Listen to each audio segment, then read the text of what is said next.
আজ আমরা যাকে সঙ্গে পেয়েছি তিনি বাংলাদেশের সাবেক প্রধানমন্ত্রী শেখ হাসিনা। পরিস্থিতিতে বাংলাদেশের রাজনৈতিক মেরুকরণ, যারা ক্ষমতায় আছেন, যাদের অন্তর্বর্তীকালীন সরকার, তাদের সম্ভাবনা এবং ভবিষ্যৎ নিয়ে কথা বলার জন্য আজ আমাদের সঙ্গে রয়েছেন বেগম খালেদা জিয়া, বিএনপি সভাপতি। তিনিও আসলে বিএনপি চেয়ারপারসন, তিনিও আসলে চিকিৎসার জন্য লন্ডনে গিয়েছেন। শেখ হাসিনা, আমি আপনার কাছ থেকে জানতে চাইবো যে আন্দোলনে শেখ হাসিনার পতন হলো সেই আন্দোলন সম্পর্কে অন্তর্বর্তী সরকারের প্রধান উপদেষ্টা ডক্টর মোহাম্মদ ইউনূস যুক্তরাষ্ট্রে বিল ক্লিনটনের উপস্থিতিতে একটা অনুষ্ঠানে বললেন যে এই আন্দোলন খুব পরিকল্পিতভাবে চালিয়ে নেওয়া হয়েছে, কিছুই হঠাৎ হয়নি। আমরা আপনার কাছে একটু জানতে চাইবো যে আপনার জ্ঞাতসারে কিংবা অজ্ঞাতে এই আন্দোলন কি শুরু থেকেই কোটার আড়ালে সরকার পতনের আন্দোলন ছিল? চক্রান্তটা শুরু হয়েছিল সেই 2022 সাল থেকেই। কিছুতে আমাকে ক্ষমতায় থাকতে দেবে না। আর বাংলাদেশ যখন উন্নত হয়ে গেছে, যারা এই সুদখোর ইউনূসের তো বহুদিনের লালায়িত স্বপ্ন, আর তার মদতদাতা আজকে এটা প্রমাণিত। সেই ইউএসএইডের টাকা আর আমেরিকার মদত, পাকিস্তানি আইএসআই এর মদত, জঙ্গি, সন্ত্রাসী, খুনি এরা এবং গ্রেনেড হামলাকারী, বিডিআরে আমাদের সেনা সদস্যদের হত্যাকারী, এরাই হচ্ছে তার শক্তির আধার। তাদেরকে নিয়েই তার পথ চলা, যা আজকে প্রমাণিত সত্য। এবং আমি আরেকটি খবর আপনাদের দিতে চাই, দুর্নীতি দমন কমিশনে ইউনূসের বিরুদ্ধে একটি মামলা হয়েছে। আর শ্রমিকদের অর্থ আত্মসাতের জন্য শ্রমিকদের করা মামলায় শ্রমিক আদালতে ইউনূস কিন্তু সাজাপ্রাপ্ত আসামি। সে কিন্তু একটা কনভিক্টেড আসামি এবং সে চক্রান্ত করে, সন্ত্রাস করে, জঙ্গিবাদকে সহায় করে এবং অপপ্রচার চালিয়ে সে ক্ষমতাটা দখল করেছে। ক্ষমতা দখল করার সাথে সাথে কী করেছে, সে তার আগে থেকেও প্রচেষ্টা ছিল। ইউনূস সেন্টার নামে একটা জায়গা, আপনারা জানেন, গ্রামীণ ব্যাংকের একটা সম্পত্তি 11,000 স্কোয়ার ফিট বিনা পয়সা নিয়ে সেখানে তার ইউনূস সেন্টার, এবং এটা হচ্ছে একেবারে যত রকমের চক্রান্তের জায়গা। ইউনূস ক্ষমতায় যেয়ে কিন্তু নিজে ওই জায়গায় তার যে লোকরা বসা তাদেরকে দিয়ে সারা বাংলাদেশে সার্ভে করার নামে লোক নিয়োগ দিয়েছে। ঢাকা জেলার জন্য 40 জন, আর তাছাড়া সারা বাংলাদেশের জন্য তার প্রায় 80 থেকে 100 জনের টিম।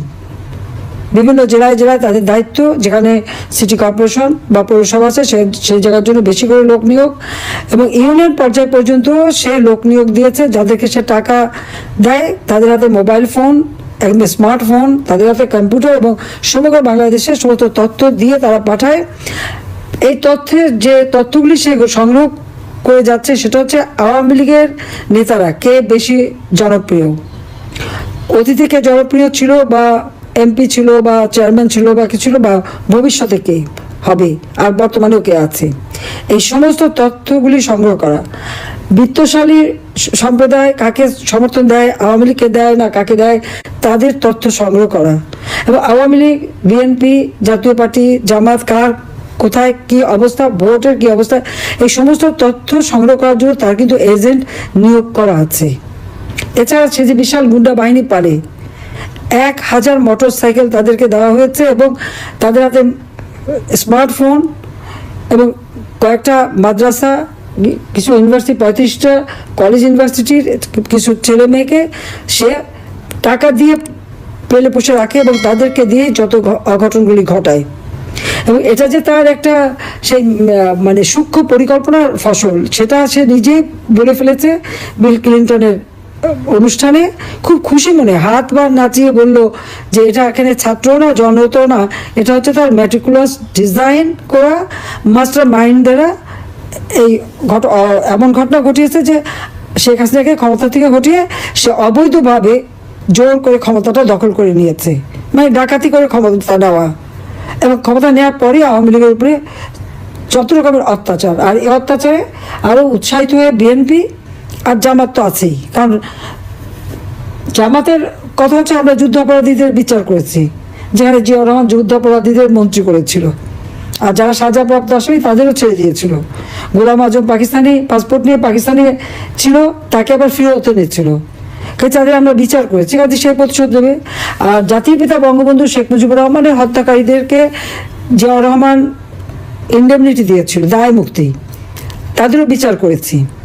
আজকে আপনারা দেখেন 7ই জুলাই 2024 সালে যে আন্দোলন, কই পুলিশ তো কিছু বলেনি আন্দোলনকারীদেরকে, আমরা তো কিছুই বলিনি, বরং তাদের সাথে আলোচনা করা, তাদের পাশে থাকা।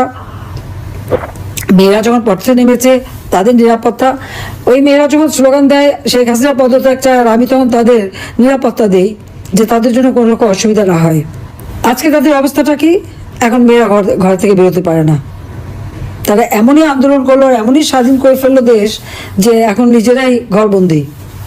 এখন যাবে কোথায়, তারা কী করবে? আর সেই যেটা কোনো কোটা ইস্যু ছিল না, সে কোটা আন্দোলনই বা তাদের কোথায় গেল? আর এখন সপ্তদলীয়করণ, এই অস্ত্র লাঠি সোটা নিয়ে চিফ জাস্টিসকে পদত্যাগ করতে বাধ্য, জজকে পদত্যাগ করতে বাধ্য।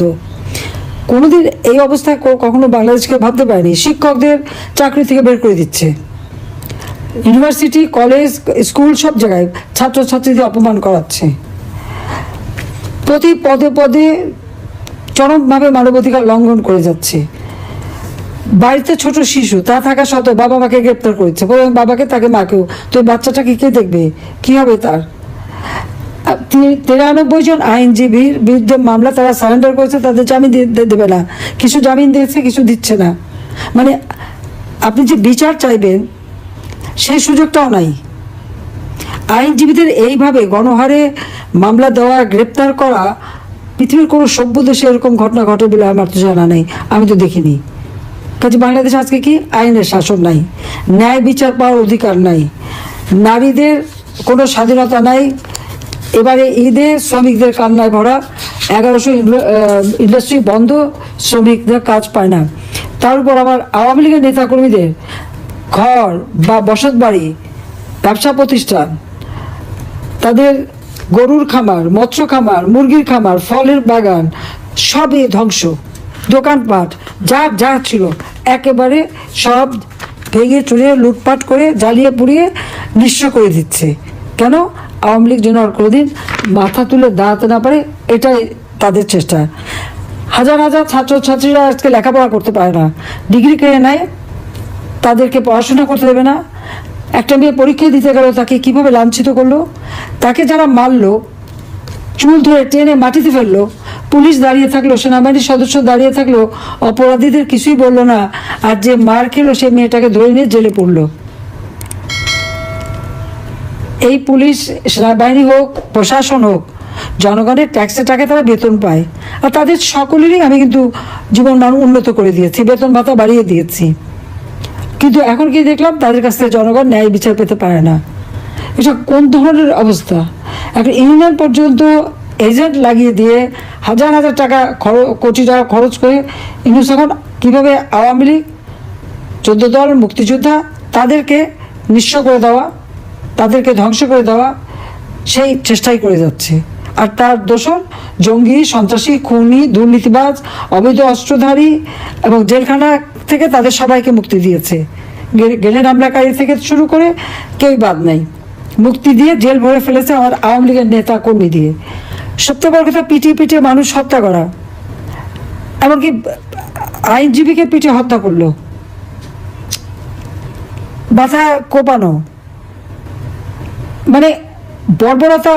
পাকিস্তান আর্মি গুলি করে মানুষ মারত, আর এরা এমনই বর্বর যে পিটিয়ে হত্যা, এমনকি অন্তঃসত্ত্বা নারী পুলিশ কনস্টেবলকেও ছাড়েনি। আর আমাদের মেয়েদের উপরে ইফতার বন্টন করতে, তাকেও, তার উপরেও জুলুম, তাকেও মেরে পাতা ফাটিয়ে দিয়েছে এবং কয়েকটা সেলাই পড়েছে। তো এইভাবে অত্যাচার, নির্যাতন তারা চালিয়ে যাচ্ছে। আর মামলা দেওয়াতে তো আমার মনে হয়, আমি এই পর্যন্ত যত হিসাব, প্রায় 70,000 মামলা, আর এজাহারভুক্ত আর অজ্ঞাতনামা ধরলে প্রায় 4-5 লাখ হবে আসামি করে দিয়েছে। কারণ আমার বিরুদ্ধেই তো কতগুলি মামলা, 288টা মামলা, তারপর আর একটা দিয়েছে রাষ্ট্রদ্রোহী মামলা। আমি ইউনিভার্সিটি জিজ্ঞেস করি, রাষ্ট্রটা কার? আমার বাবা তার জীবনটা উৎসর্গ করেছে, আওয়ামী লীগের নেতাকর্মী তাদের জীবন উৎসর্গ করে এই দেশ স্বাধীন করেছে। আমি জনগণের নির্বাচিত প্রতিনিধি, জনগণ আমাকে ভোট দিয়েছে, পার্লামেন্ট পার্টিতে আমি ভোট পেয়েছি, সমর্থন পেয়ে সরকার গঠন করেছি। সংবিধান মোতাবেক আমার প্রধানমন্ত্রিত্ব হচ্ছে বৈধ, সাংবিধানিক। আর ইউনূস এই জঙ্গি, সন্ত্রাসী, তাদেরকে নিয়ে সূক্ষ্ম পরিকল্পনা করে সন্ত্রাস করে সে নিজে ক্ষমতা দখল করেছে। তার কোনো জনগণের ম্যান্ডেট নাই, সাংবিধানিক ভিত্তি নাই, আইনগত ভিত্তি নাই। আর সে দেয় আমার বিরুদ্ধে রাষ্ট্রদ্রোহী মামলা, যে রাষ্ট্রদ্রোহী কাজ করেছে সংবিধানের 7 খ অনুযায়ী, সেই হচ্ছে সবচেয়ে বড় অপরাধী, যে এইভাবে ক্ষমতা দখল করলে তার শাস্তি হবে, এবং ইনশাল্লাহ শাস্তি দেবো, এতে কোনো সন্দেহ নেই। আজকে সমস্ত অর্থনীতিকে ধ্বংস করে দিয়েছে, প্রবৃদ্ধি কমে গেছে, মাথাপিছু আয় কমে গেছে, মানুষের কোনো দিনমজুররাও আজকে কাজ পায় না। আর ধর্ষণ, শিশু নারী ধর্ষণ, বাংলাদেশ জন্য এখন ধর্ষণের স্বর্গরাজ্য, কিন্তু কেউ সংবাদ পরিবেশন করতে পারবে না, কোনো সংবাদ দিতে পারবে না, কোনো নিউজ দিতে পারবে না।